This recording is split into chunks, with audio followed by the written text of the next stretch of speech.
deposits. In Australia, there's been sort of two extreme environments that we've mined in those early days, and that was the deserts and the Alps.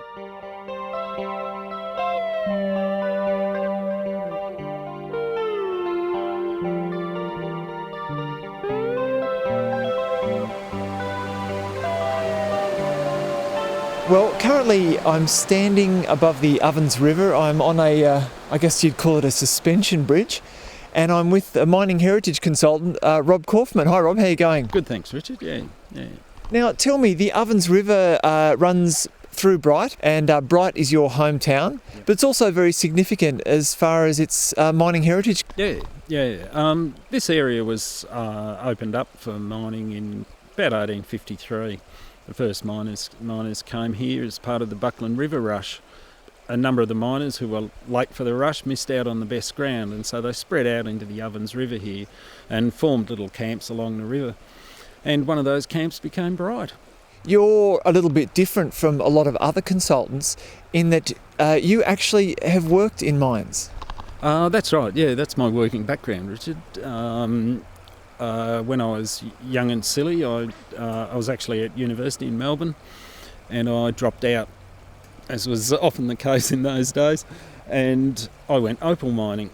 And in order to finance that, I started gold mining. I worked in mining for probably 20 years or so.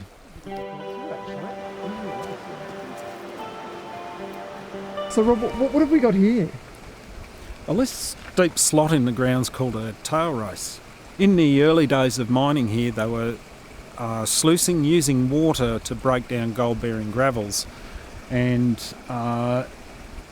further over, there were some quite extensive sluice workings. Now, when you're working and sluicing, you need somewhere to flush all those tailings.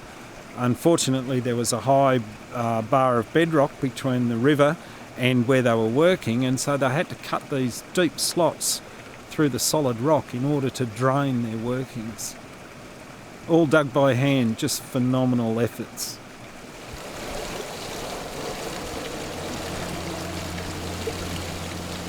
As far as European history goes, though, mining in the Alps was the actual activity that brought large numbers of European people into the Australian Alps for the first time, and it also brought government into the Alps, so that the goldfields were places that were pretty strictly regulated.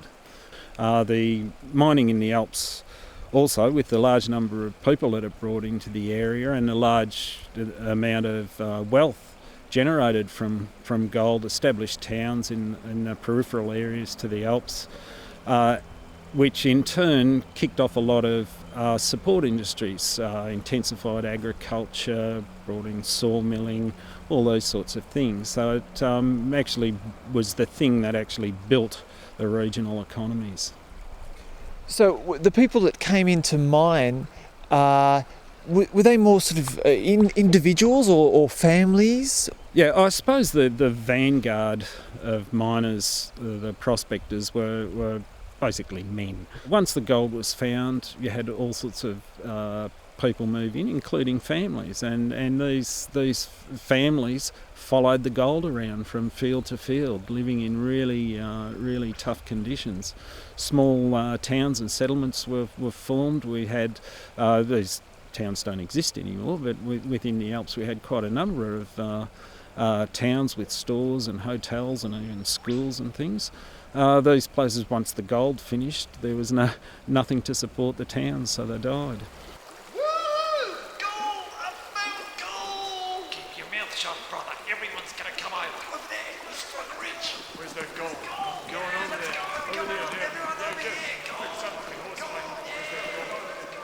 What proportion were realising their dream and getting that fantastic find?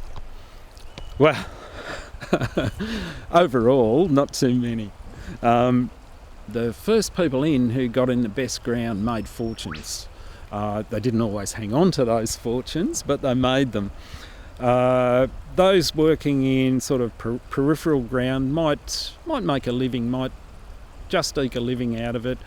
Those latecomers that just missed out on any sort of good ground, they'd have a bit of a go and then move on to another field. You've worked in gold mines, you've been to the opal fields.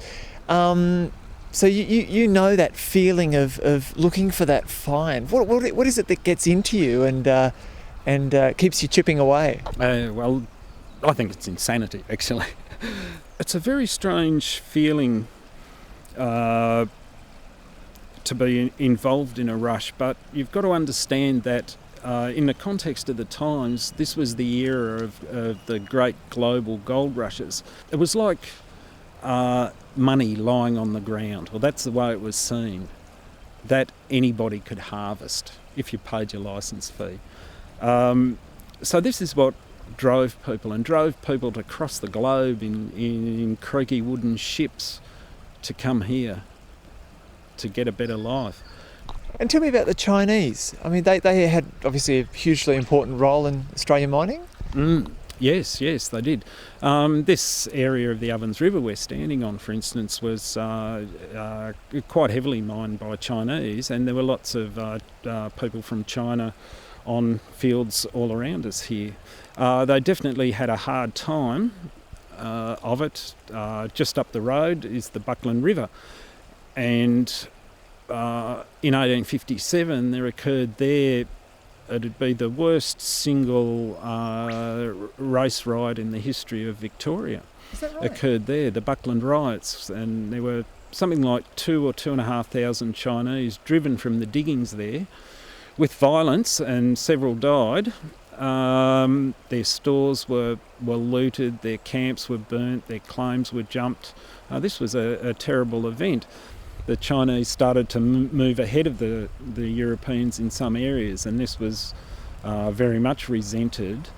But as to what actually caused the riot, I'd say that alcohol had a fair bit to do with it.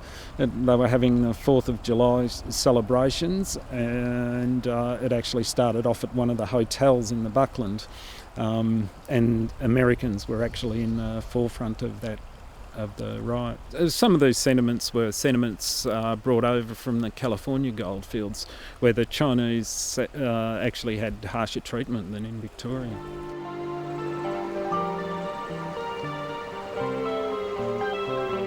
Things always happen in a context. It might be a regional or a national or a global context, but discovering that context really gives you understanding. And I think this is really what attracts me to history, really, because ultimately history is about understanding ourselves, because the people that rush the gold in the Alps aren't some strange different breed of people. They're really just you and I in another set of circumstances, in another time. And so I really like the idea of history as a tool of understanding ourselves. Oh, wonderful, Rob. Well, thank you very much for your time and for bringing me here to this. Would you describe this as fairly safe, this suspension bridge? I don't know. I hope so, Richard. I hope so.